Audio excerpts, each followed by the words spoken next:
The more we move into adduction, the more we're going to place emphasis on the lateral fibers of the hip extensors. Whereas when we go more into abduction, what we're going to do is place more emphasis on the medial fibers of the hip extensors.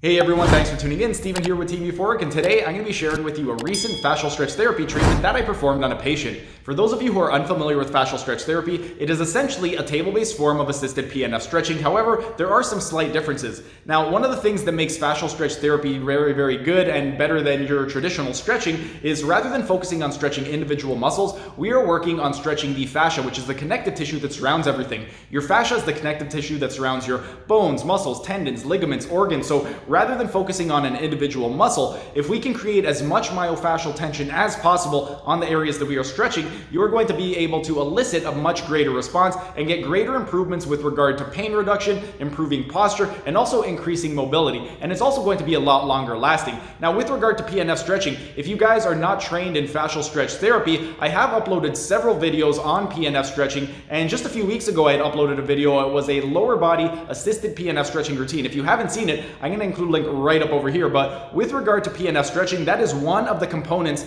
of fascial stretch therapy. Some of the other things that make it different from traditional forms of stretching and just basic PNF stretching is that we are, number one, we're following a logical anatomical order. We are going to be synchronizing the breathing with the movement. We are not going to be causing any pain whatsoever. A lot of stretching modalities, when you get into them, a lot of people will really start to experience a lot of pain. And with fascial stretch therapy, we do not want to elicit a pain response in the patient, because if you create pain, what's going to happen is the person is going to tense up, they are going to guard, and that is going to not make for the most effective stretch. Now, with regard to this patient right over here, this treatment was just a general lower body treatment. She does have some back issues, and she also has some issues with regard to the front of the hip. Hip flexors were really tight. So I just did a general treatment, and then I spent a little bit of extra time focusing on the hip flexors. But with regard to this, I ended up doing a time lapse. So it ended up working out to about, I did a 4x speed time lapse. So if you wanted to mimic this actual treatment, what you can do is on YouTube, do 0.25 speed, and then that will give you the actual speed that I was administering the actual fascial stretch therapy treatment in real time. And then what you could do, if you're not trained in fascial stretch therapy, you could use the other video on how to perform PNF stretching and then just kind of follow this routine along. So you could set it on in the background. If you have a patient or client that you would like to try it on, you can go ahead and give it a try with just basic PNF stretching. And then if you want to up your game a little bit more and get really into manual therapy and helping people that are in pain get out of pain,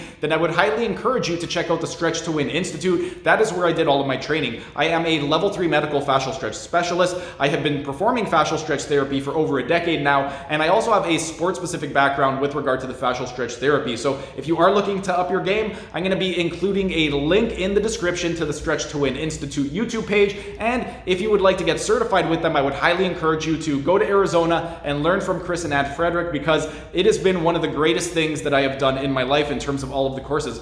Over the course of the last 17 years, I have done over 60 different certification courses, and that doesn't include my workshops or my 2,200 hour massage therapy program. And of everything that I've done, this is probably the biggest bang, or at least one of the biggest bang for your buck courses that I've ever done. Roughly 80% of what I do is manual therapy, and most of the manual therapy that I do is fascial stretch therapy. So if you're looking to get into the world of manual therapy and help patients get out of pain and improve their posture, just feel better overall, I would highly encourage you to check out that program. But without further ado, here is the actual fascial stretch therapy treatment.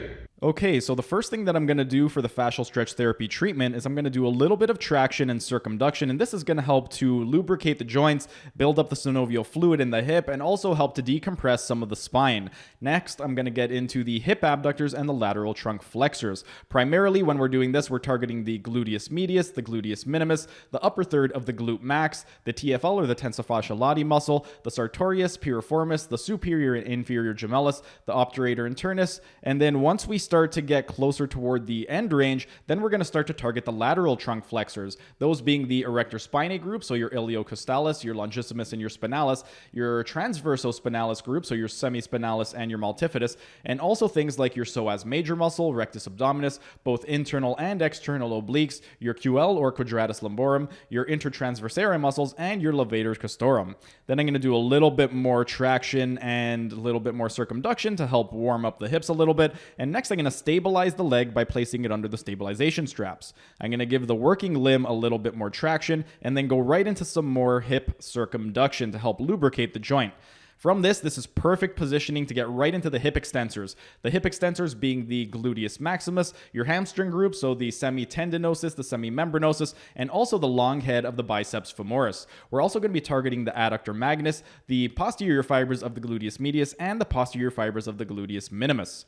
Next, I want to get into the trunk rotators, specifically the contralateral trunk rotators. In this position, we are targeting the external obliques. We are also targeting the transversospinalis group, so the semispinalis, the multifidus, and the rotatories, and the psoas major. With regard to the different positioning, once we finish up, we could play around with different angles. So when we're doing things like hip extension right now, the more we move into adduction, the more we're going to place emphasis on the lateral fibers of the hip extensors. Whereas when we go more into abduction, what we're going to do is place more emphasis on the medial fibers of the hip extensors. From this position right over here, I'm going to get into some medial hip rotators. So we're going to focus a little bit on the anterior fibers of the gluteus medius and minimus, also the tensor fasciae lati muscle, or the TFL, and the semitendinosus, semimembranosus, and the piriformis muscle. Then I'm going to just do a little bit of traction and open up the hip a little bit.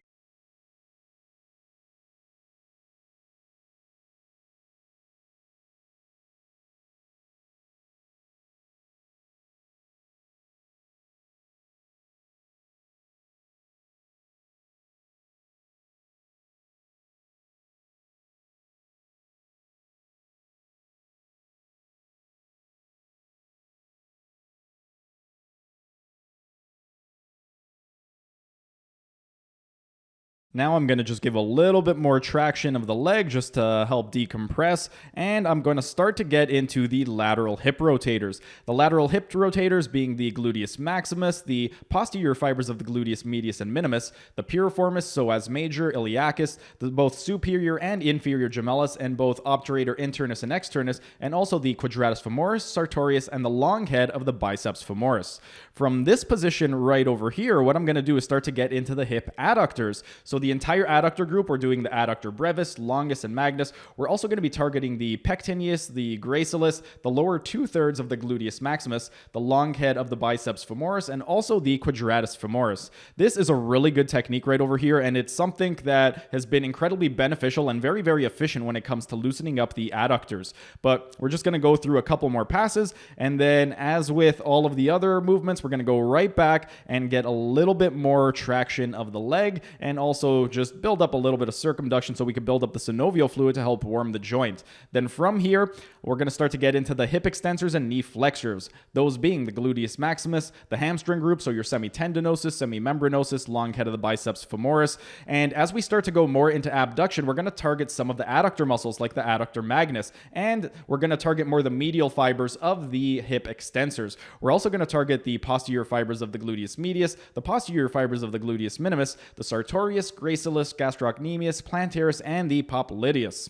And that is pretty much it for the hip extensors and the knee flexors. And then once we go into more adduction, so bringing the leg across the midline, here we're going to be targeting more the lateral fibers of the hip extensors and the knee flexors. But we're just going to go ahead and give a few more passes. And then once we finish up with the hip extensors and the knee flexors, we are going to move distally toward the ankle. And when we get to the ankle, the very first thing that I want to focus on is the plantar flexors. But before that, as usual, I'm going to do a little bit of circumduction and a little bit of traction just to help lubricate the joint and help to decompress the hip.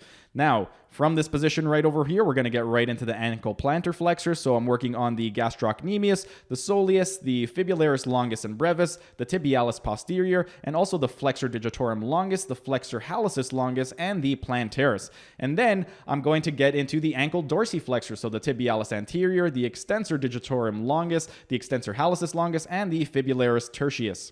Next, once we finish up this, I'm just going to do a little bit of joint mobilizations on the ankle, on the metatarsals of the foot, and on the actual toes themselves, because it just feels really, really good. And a lot of people, especially if they have any type of restriction in their ankle, doing some mobilization work is going to be really good at helping to improve mobility of their actual ankle.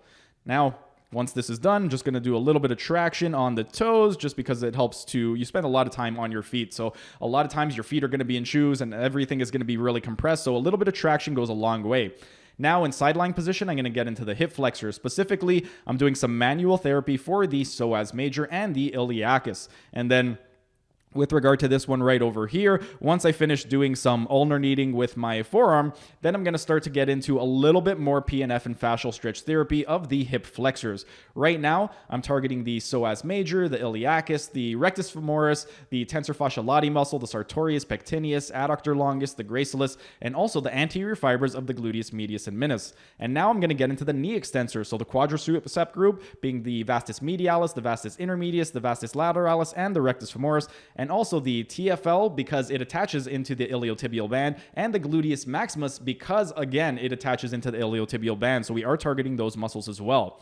Next, I'm going to get into the lateral hip rotators. With the lateral hip rotators, we're targeting primarily the piriformis, the gluteus maximus, the posterior fibers of the gluteus medius and minimus, the psoas major, iliacus, the both superior and inferior gemellus, both obturator internus and externus, and also the quadratus femoris, sartorius, and the long head of the biceps femoris.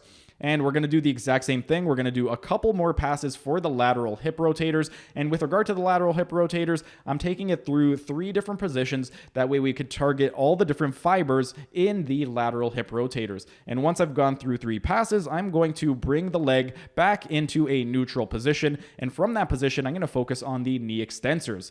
The knee extensors right over here, we're focusing on the quadricep group. So the vastus medialis, vastus intermedius, the vastus lateralis, and the rectus femoris. And we're also focusing on the TFL and the gluteus maximus because they both insert into the iliotibial band, which inserts into the knee. So we are still targeting those.